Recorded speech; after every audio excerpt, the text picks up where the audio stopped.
Voyageur 2.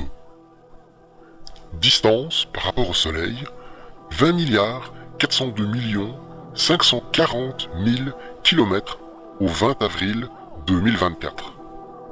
Et en fait, c'est loin à quel point? Et si on relativisait?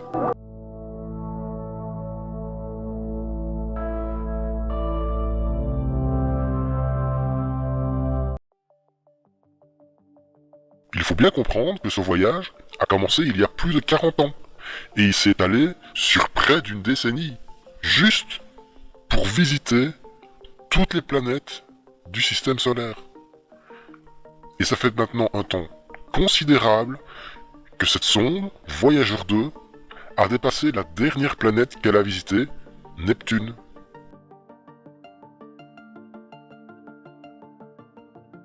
Ok, c'est bien beau tout ça, mais je croyais qu'on allait relativiser ici. On y vient. Et puisque cette chaîne et cette vidéo est surtout dédiée aux francophones, on va prendre la ville la plus connue de ces francophones et on va partir d'un monument le plus connu, la Tour Eiffel. On va partir de la Terre. Et donc, pour relativiser, imaginez que la Terre soit réduite à une balle de basket de 24 cm de diamètre. On a notre base pour relativiser. Là-dessus, où est la Lune? Qui, elle, fait environ 3500 km de diamètre. Eh bien, la Lune, ça correspond à une balle de tennis, c'est-à-dire environ 6 cm.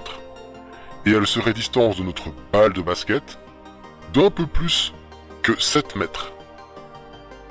C'est pas énorme, mais ça te donne déjà une idée de la distance.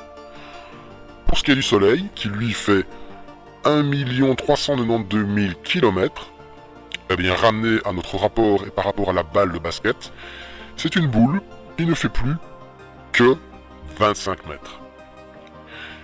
Et la distance à laquelle on doit placer cette boule de 25 mètres de manière cohérente à notre ballon de basket, c'est 2769 mètres.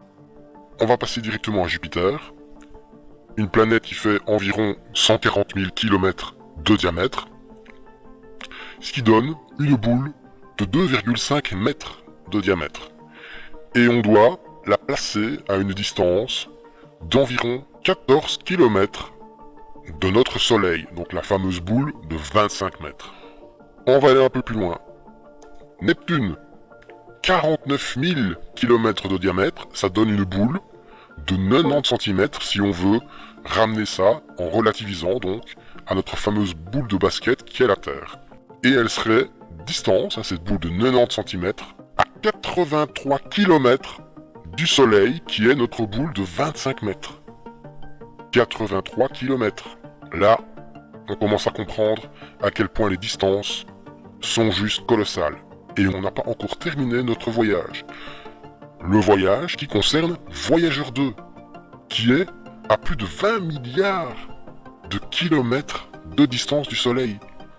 Eh bien, ramené à notre échelle ici, c'est même plus petit qu'une tête d'épingle qui est à 376 km du Soleil, donc de notre boule de 25 mètres qui est encore dans Paris d'ailleurs.